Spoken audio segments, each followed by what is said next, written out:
Mpendwa mwana wa Mungu, Bwana Yesu Kristo asifiwe. Nikuletee tafakari hii ya neno la Mungu siku hii ya leo.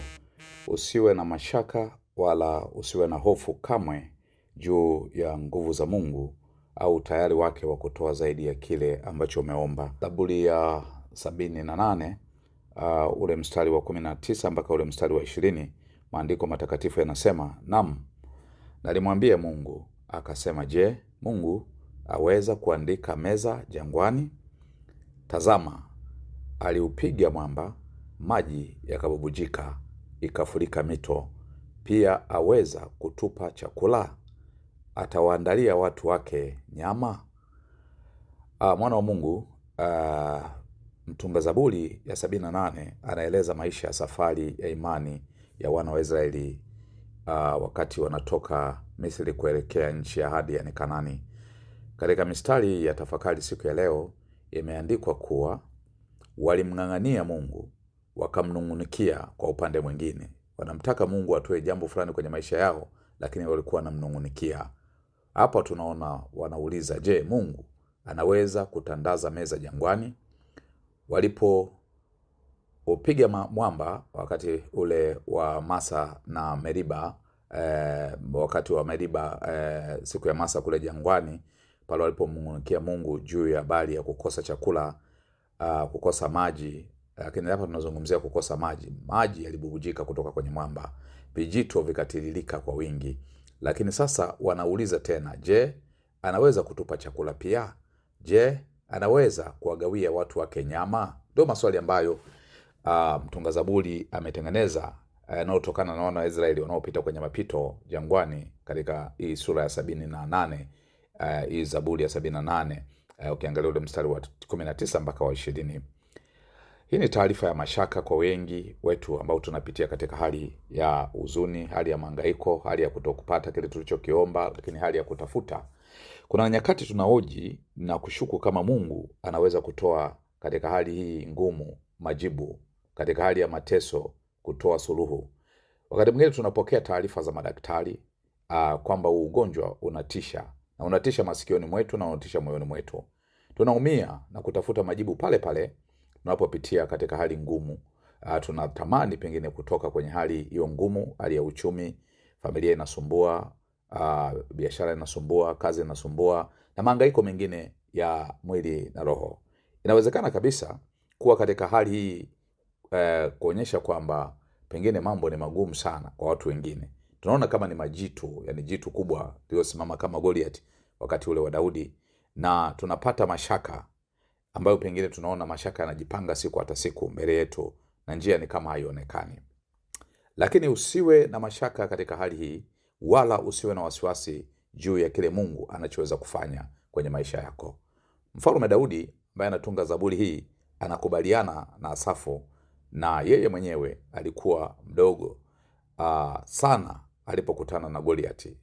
Goliath alikuwa ni jitu shujaa wa Gathi ambalo lilipigana vita na wana wa Israeli ambao walikuwa ni jeshi zima, na askari wa Israeli walikubali kwamba yule jamaa ana nguvu kuliko hao, na walikimbia kwa hofu huku na huko. Lakini nini utajifunza?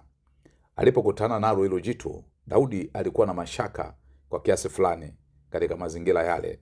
Kwanza juu ya umri wake, lakini pili juu ya uzoefu wake, lakini tatu ilikuwa ni shaka kama Mungu angeweza kumuondoa yule Mfilisti Goliath. Ndani ya moyo wake kabla hajamfikia Goliath alikuwa na mashaka kama hayo, lakini tunaona pia bado imani yake kwa Mungu iliweza kusimama, na anaacha mashaka haya kwa mfalme Sauli, ambaye ukisoma ile sura ya 17 kitabu cha mwanzo cha kwanza cha Samueli, kuanzia ule mstari wa 45 mpaka 47, tunaona Daudi akizungumza pia yale ambayo Goliath pia alikuwa anayatamka. Biblia samani inazungumza yale ambayo Goliath alikuwa anayatamka kumwelekezea Daudi. Goliath anasema hivi, wewe unanijia mimi na upanga na fumo na mkuki, bali Daudi anamwambia Goliath anamwambia Goliath maneno ambayo Mungu ameweza kusema na yeye. Anasema, wewe unanijia mimi kwa upanga na fumo na mkuki, bali mimi ninakujia kwa jina la Bwana Mungu wa majeshi, ambaye umemtukania majeshi yake. Anasema maneno haya Daudi kutoka kwenye kinywa thabiti kabisa cha mdomo wake. Anasema, Bwana atakuwa mkononi mwangu, nami nitakupiga na kukuondolea kichwa chako, nami leo nitawapa ndege wa angani na wanyama wote wa nchi mizoga ya majeshi ya Wafilisti, ili kwamba dunia nzima wajue ya kuwa yuko Mungu katika Israeli, nao jamii ya watu wote pia wajue kwamba Bwana haukoi kwa upanga tu wala mkuki, maana vita ni vya Bwana, naye atawatia ninyi mikononi mwetu. Angalia Samueli wa kwanza ile sura ya 17 mstari wa 45 mpaka 47.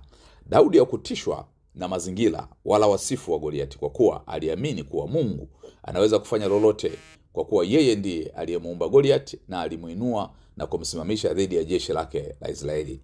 Hivyo Daudi aliona kwamba Mungu pia anaweza kumuinua na yeye aliyekuwa mdogo, ambaye Sauli pia aliingia na mashaka kwamba akamwambia, wewe ni kijana mdogo ambaye hujawahi kupigana vita yote, na akampa hata vifaa vya kujaribu kweli kuingia vitani, na Daudi akavikataa. Mtumishi wa Mungu, usiwe na mashaka juu ya jambo lolote ambalo Mungu anaweza kufanya kwenye maisha yako. Anaweza kukuondolea maradhi na anaweza kukutoa wewe katika maradhi katika mazingira ambayo hukuyatarajia. Unapitia kwenye changamoto yote afya, anaweza kukuondoa kwa. Lakini anaweza kubadilisha yule ambaye alikuwa mgumu kubadilika. Anaweza kurejesha vile ambavyo vilikuwa vigumu sana kurejesha, lakini anaweza kukubariki kwa baraka za kasi ya kupitiliza matarajio yako.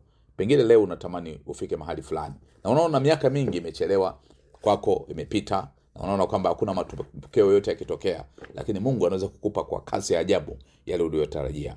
Mungu ni mkuu kuliko yale unayopitia, kuliko mashaka yako na kuliko mambo yote ambayo pengine unadhani kwamba yanakuzuia. Unaweza ukaweka alama ya kuuliza nyuma ya jambo lile unayopitia. Je, Mungu anaweza kufanya hili? Hapo unatazama vitu katika hali ya kawaida na sio ile hali ya kiroho, hali sio ya kawaida ambayo Daudi pia alitazama. Hii ndiyo sababu ya Biblia inaeleza kwamba shaka kama sehemu ya dhambi ya uovu. Kwa hiyo Mungu pia apendezwe na watu ambao wanashaka. Wana wa Israeli sio mara moja, kutokana na mashaka yao walikuwa wakimuona Mungu kama hawezi kutenda. Angalia Hesabu sura ya 14, walipotumwa wale wapelelezi 12 kwenda kuipeleleza nchi ile ya ahadi Kanani, wengine walirudi na mashaka na wakawaambia wana wa Israeli yote walioyaona kule. Hesabu 13 wameanzia pale. Lakini 14 wanasimama Caleb na Yoshua wakiwaeleza watu kwamba